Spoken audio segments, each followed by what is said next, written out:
চান করেনি কেউ তাহলে কি করে? দাঁত তো ধুয়ে আসলাম।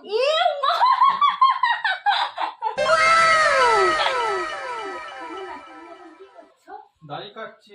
কেন? আজকে পুজোর মার্কেটিং করতে যাব না, তাই দাড়িটা কেটে নিচ্ছি।